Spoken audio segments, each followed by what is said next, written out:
जय श्री कृष्ण मित्रों, आज આપણે દેશી ગારફળી અને તેની સાથે જ તેડસાનું શાક બનાવવાના છીએ। એની માટે મેં પહેલાં ઝીણી ઝીણી ગારફળીને સુધારી દીધી છે અને એની સાથે જ બે નાના નાના તેડસાઓને પણ સુધારી દીધા છે।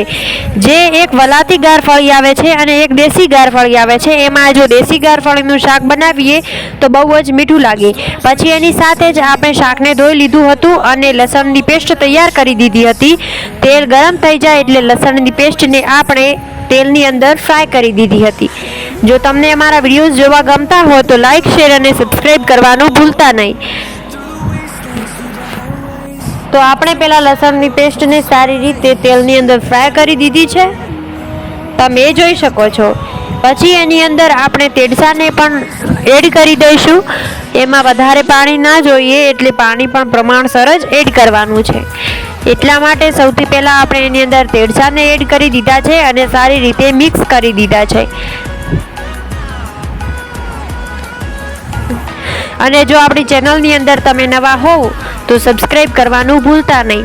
પછી આપણે ગારફળીને પણ એની અંદર એક એક કરીને એડ કરી દીધી છે અને ગારફળીને આપણે ઝીણી સુધારવાની છે જેથી શાક બહુ જ મીઠું લાગે। એટલા માટે આને સારી રીતે આપણે મિક્સ કરી દીધું છે। શાકની રેસીપી બહુ જ મસ્ત બનવાની છે। તો હવે એની અંદર આપણે સામાન્ય જે બેઝિક મસાલા હોય છે એને પણ એડ કરી દઈશું। એટલે 2 ચમચી લાલ મરચું એડ કર્યું છે, 1.5 ચમચી જેટલું આપણે વાટેલું જીરું એડ કર્યું છે, 1 ચમચી જેટલી હળદર એડ કરી છે અને મીઠું તો આપણે લસણની પેસ્ટની અંદર ભેગું વાટ્યું હતું એટલે વાંધો નહીં। હવે આને આપણે સારી રીતે એકદમથી મિક્સ કરી દઈશું જેથી આપણું શાક અને મસાલાઓ એકબીજા સાથે સારી રીતે ભળી જાય અને ખાવામાં પણ એક સરખા સ્વાદિષ્ટ લાગે। એટલે આપણે સારી રીતે આને હલાવીને મિક્સ કરી દઈશું।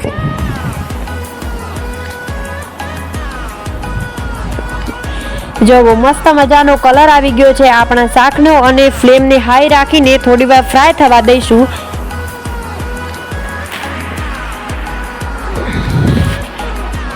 આપણે થોડી વારે હલાવતા રહીશું, નહીં તો મસાલાઓ છે એ દાજી જાય। જો હવે આપણે જેમાં લસણની પેસ્ટ કરી હતી એ જ ખલમાં 2 ખલ જેટલું આપણે એની અંદર પાણી એડ કરી દઈશું। તો અમે 2 ખલ જેટલું પાણી એડ કરી દીધું છે અને હવે એકવાર હલાવીને આને 10 થી 12 મિનિટ સુધી સારી રીતે પાકવા દઈશું। અને આની સાથે જ આ મસ્ત મજાનું છે ચૂરમું।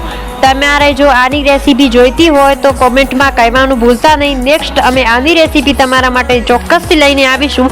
જો તમે કોમેન્ટ કરશો તો જો એક દાણો છૂટો પડી જાય એવું મસ્ત મજાનું ચૂરમું તૈયાર છે। ફિલહાલ આપણે શાકની રેસીપી છે તો શાક ઉપર આવી જઈએ તો આપણું શાક બનીને બિલકુલ થઈ ગયું છે તૈયાર અને આની સાથે જ આપણા રોટલાઓ પણ થઈ જાય છે તૈયાર। જો આજની રેસીપી તમને પસંદ આવી હોય તો લાઈક, શેર અને સબસ્ક્રાઈબ કરવાનું ના ભૂલતા।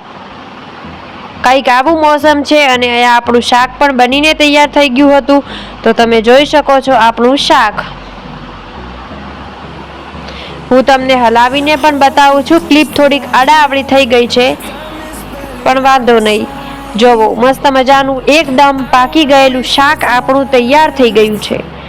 તમે જોઈ શકો છો આ રસાવાળું શાક છે। તમે કોરું શાક બનાવવા ઈચ્છતા હો તો પણ આનું બનાવી શકો છો। તો પાણી થોડું માપે એડ કરવાનું અને ધીમી ફ્લેમ ઉપર પાકવા દેવાનું। તો આ મળીએ એની સાથે